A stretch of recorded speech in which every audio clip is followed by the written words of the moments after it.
Throughout my time of watching Gunpla on YouTube, which has gone on since probably 2013, long before I even bothered working on kits again myself, I noticed one reoccurring theme, and that was the fact that most tutorial videos on how to paint miniature figures were downright horrible.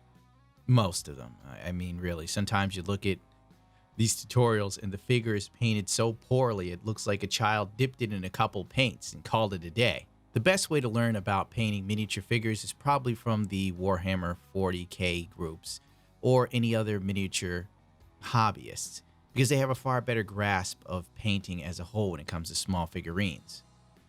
What I'm doing here with this figure, which is the Mika from Gundam Iron Blood Orphans, the pilot of the Barbatos, is what we like to call a zenithal overcoat or undercoat.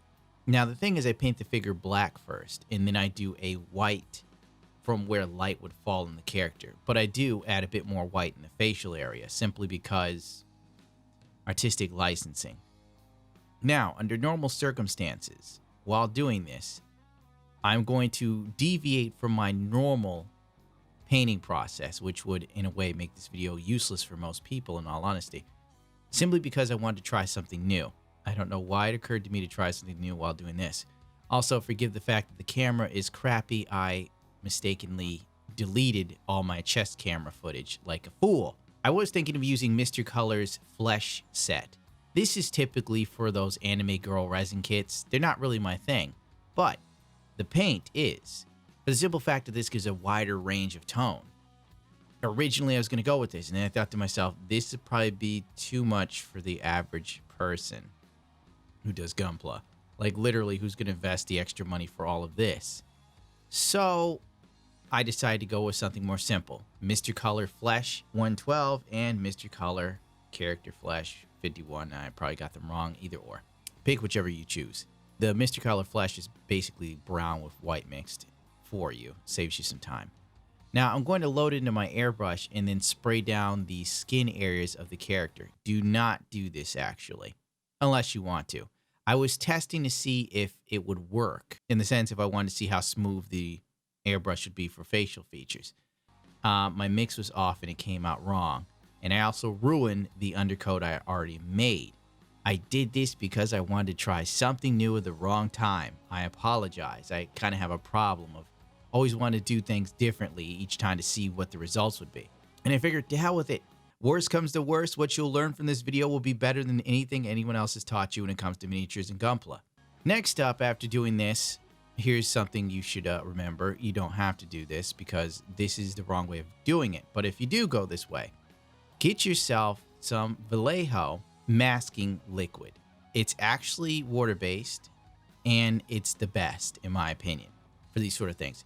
Because it's so thin, you can actually paint it on the areas you want with great ease. I was using Maskall from Humberall. It's too thick. It's too rubbery.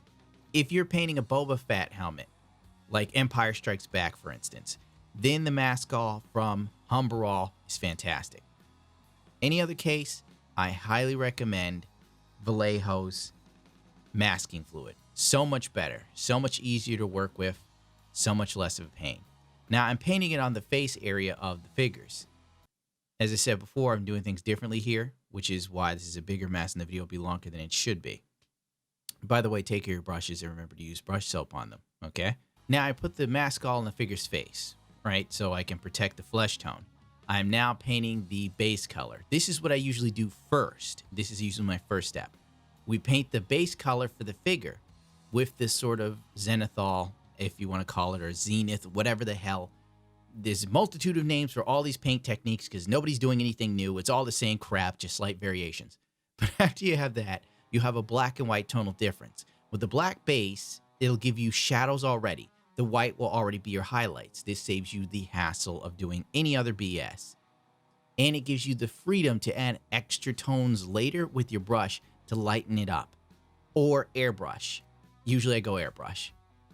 See, we already skipped it on Mika because you've already seen me do it to Marita Cruz, which is the P Bandai 1/60 scale figure for the perfect grade Banshee. Now, my style of painting figures is a big pain in the ass. It's very, very time consuming. In fact, most people won't want to bother with this, understandably so. As you can see, I'm trying to mask off Mizuki's coat from his pants because I did at least maintain the tonal difference on the pants. And I want to keep that when painting in the grays. But if you look at the figure, there's a recess area in between the coat. That's where like his belt and upper pants are and the blue part of his shirt. This is going to require you to jump through these hoops. Remember, brushing is easier. Without a doubt, it's easier, but it'll take more layers of coating, blah, blah, blah. I prefer things to look really good. Yeah, I'm like that. God, masking is so boring, dude. Oh my God. I'm like watching this, and it is boring me to tears. I don't know how I do this and not go crazy. Probably because I'm actually doing it, you know? You don't lose your mind at that point. I don't know why people sit there and go, you should stream you doing this. Really? You want to see this for like 2 to 8 hours? No. This is boring. My God, fast forward, dude. All right, we are now back to painting. I'm using a gray that I've chosen for the pants. Use whatever gray you want. The beauty of the Barbatos is that it's a recent kit, so all the paint mixtures are in English. So if you want to use the normal paints, go right ahead, man. You're free to do what you want here. And that's the beauty of Gunpla. Freedom, as they say. Until you do something wrong or say something wrong, then people jump down your throat. So the freedom's really fake. It's kind of like America. Oh, you're free to do anything you want. No, you can't go outside and get drunk next to a daycare, you asshole. All right, back to Mizuki or Mika, whatever. As you can see, I already masked off all the flesh tones on his body. And we're just spray painting all these areas in. It's pretty straightforward. Takes a lot of patience, in all honesty. I did cut out the fact that I did some extra highlights, possibly. Here's some expensive brushes. I forgot the name of them. I'll probably add a little 3D text thing. It'll pop up and show it. Use sizes between 0/5, or is it 5/0, and 6/0. Nothing bigger. I also grabbed some God Hand paintbrushes. Why? Because why not? I figured somebody's got to test this crap out because nobody else on YouTube's doing it. You know, you need information on some tools and paints for YouTube? Forget it. You want to see 1 billion guys review a Gunpla the same exact way? They got you covered. Anyway, I was using my more expensive brushes. These are some French name. They're like $27 a piece. They're all right. I think they're more intended for oil-based painting. So after months of use, I'm beginning to see some fraying even with the proper care. And we're just doing all of Mika's stuff here. Just painting in his hair. I work with all lacquer paints, by the way. And when working with lacquer paints, you need the correct facial gear. A respirator with a face guard or goggles. These paints are dangerous. I can't stress it enough to you. But then again, you're not children. You know that. All right, back to the painting. With a brush painting, you can get away without wearing a respirator if you want, but make sure you got a fan going or something. This stuff does stink. And they say the second you can smell it, it's already killed a brain cell. So those are some bad odds. All right, we're painting in the knee area for Mizuki, or Mika, because he has knee guards, knee pads. I've seen them use them in the military. And yeah, this is pretty boring. This is very boring to watch. My God. Like sitting here, going back at it. Make sure if you wear glasses that you have them on. Make sure you have a good bright light that is illuminating your work area and that you can see clearly. If you have a magnifying glass, I suggest you use it. You will need all the help you can get. These details are very tiny. Make sure the brush is loaded, but not overloaded. You want to be able to paint, not touch it, and then a whole glob of paint falls on your figure, and then it's over, all right? It's completely over at that point. You have to start over. The biggest thing you're going to need here is patience. Please forgive my nails being dirty. Don't bother me. Clip your nails. I play guitar. Silence you. Don't be afraid to twist around the model in all sorts of areas, upside down, sideways, as long as you can see. Forgive the fact that the video is out of focus. I'm using a Panasonic camera. Panasonic cameras are fantastic starter cameras. They look great. They're good with lighting. Panasonic does everything well but focus. If I ever had the money, I'd get a Sony A7, I believe it is. Something like that. Envu Films uses it. The thing is amazing, the autofocus. It is absolutely amazing. With Panasonic, I have to mind my P's and Q's. The second I look away, it's out of focus. and you miss everything, and the video looks like trash, and people yell at me in the comment section. At this point, I switched to the God Hand brush. And you know something? These are great brushes. They're $14.99 starting for the fine point, long and short bristle brush. I suggest getting them personally. You can find them at New Type HQ. How do you like that? A plug for my sponsor. Using the promo code ItsAGunpla saves you 10% off your first order. That's what all my contemporaries neglected to tell you. It's only off your first order, not all orders anymore. I noticed Mizuki's jacket has yellow liner on the inside, so I figured I would accentuate that. Why not? I don't see too many people painting it, and I thought to myself, well, there's a feature that should be there. All right, I'm now using the long, fine tip God Hand brush for all of my very high detail and precision work. This is the brush that I've grown to really like, and I will probably continue to use over anything else for these sort of details.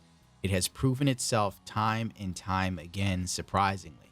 It is a great brush for the price. It really is. I've spent more money on brushes that I'm now no longer going to use because of this brush. I don't know what else to say. I mean, honestly, God Hand stuff is really starting to grow on me. I guess it's worth that price premium. But even back to business, what am I painting here? Probably working on his knees again. I also did a highlight of silver on the little bumps on the knee pad. It has about 4. You could do that if you want. I was also painting in his shirt, by the way. I figured you may as well put in as many details as you want. If you don't trust yourself, there's another way to go about it. You can do your base coat and whatnot, get your main colors down, then gloss clear coat if you're working with lacquers like I do, and then switch to Vallejo paints, which are all water-based. Now, the beauty of water-based paints is you can use them with lacquers. And the reason why is because once the water-based paint dries completely, it has no chemicals. So you can go in with a lacquer over the water base if you want, and nothing will happen. But you can also use clear coats over it, and nothing will happen. Whereas with some enamels, there's a chemical reaction, and things can go horribly wrong for you. I've learned that the hard way. Mainly, man, it's just a lot of patience, really. Your biggest hurdle you have to get over is getting your base coats down. That's the most important thing. Long as you have a good base to work on, your stuff will be great. Your stuff will come out well. Good base and a lot of patience. Since I've been doing this for a year now, I guess I've built up some level of confidence in myself because I'm painting with lacquers, which honest to God, few people do when it comes to these miniature figures, because you are open to so many mistakes. Usually people stick to acrylics. But for me, I like things drying quickly. You know, that's my big thing. On the other hand, though, Vallejo Mecha or Mechanica colors, they dry pretty quickly too. But I find they don't level very well like lacquers. And that's probably the main reason why I like lacquer paints. If you work with a lacquer paint and you put it on and you use leveling thinner from Mr. Hobby, the paint will level out very nicely and still maintain good details. That's the big draw for me as well. Whereas I found with acrylics, if I go a little too ham, or even if I'm not that crazy with it, it doesn't level that well. And if it doesn't level that well, the characters lose all of their features in the little figure. It'll be hidden by the amount of paint you have there. So that's a bit of food for thought, I guess. Let's fast forward this because this is boring. My God. Okay, I'm going to have to edit that out. It's a lot of hand action. Your base, this, oh my God, it's just a whole lot of painting, brah. Well, here's a look at Mika versus Marita Cruz. Once you've got your stuff done, I completely skipped the part where I clear coat, glossy clear coat, by the way, the little figures. Now, the reason why we glossy clear coat is so we can panel line wash with Tamiya's panel wash. Here's the rule of thumb. I use browns for skins. You can use black for clothes, but it'd probably be smarter for like an orange to use a dark brown as the panel line color. But I decided to go with black because I was kind of in a mode. You know, I was just like, oh my God, I don't feel like dealing with this anymore. I'd already pissed away a few hours. Once it dries, get out your Tamiya panel line wash cleaner Q-tip swab thingy that's grossly overpriced. Frankly, this tool you don't need, to be real with you. I bought it because I thought it was revolutionary. Maybe I'm not using it correctly, but I haven't found it to be that much superior to a good old-fashioned Q-tip, honestly. So, lesson learned. Maybe I'll do a video on it for people later on. I use lighter fluid to clean the panel line wash for Tamiya stuff.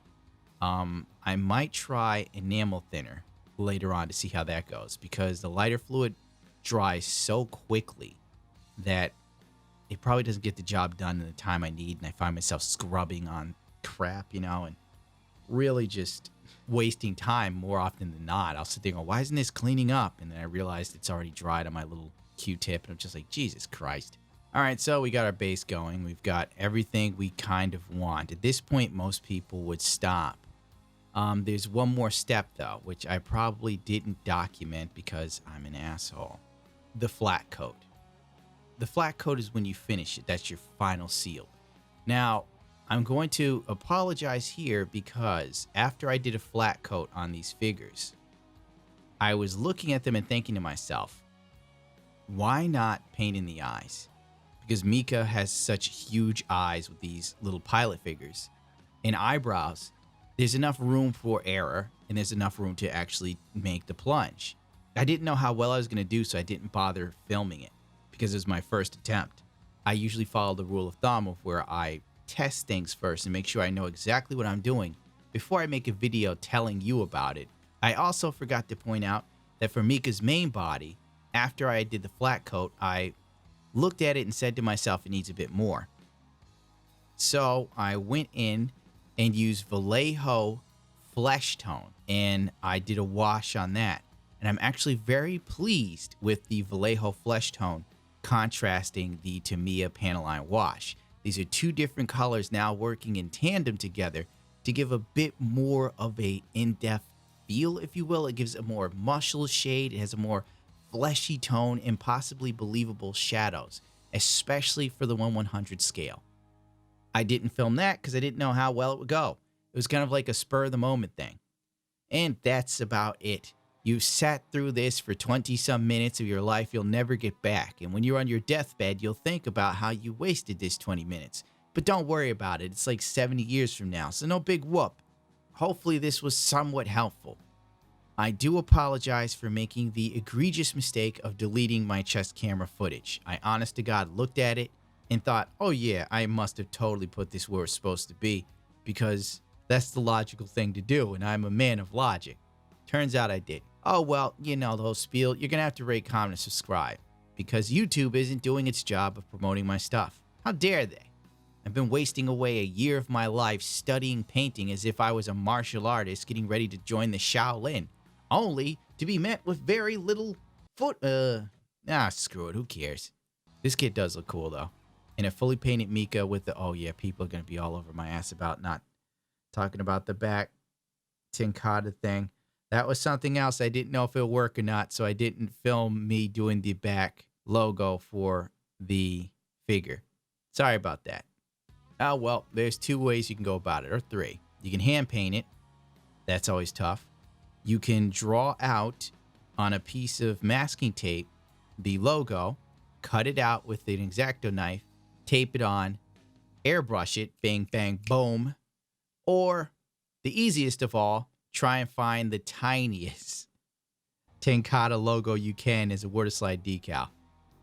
There's always multiple options. You just got to be willing to look for them. What was it Captain Picard said? There's a solution to every puzzle and something to every box. The key is finding it. Whatever.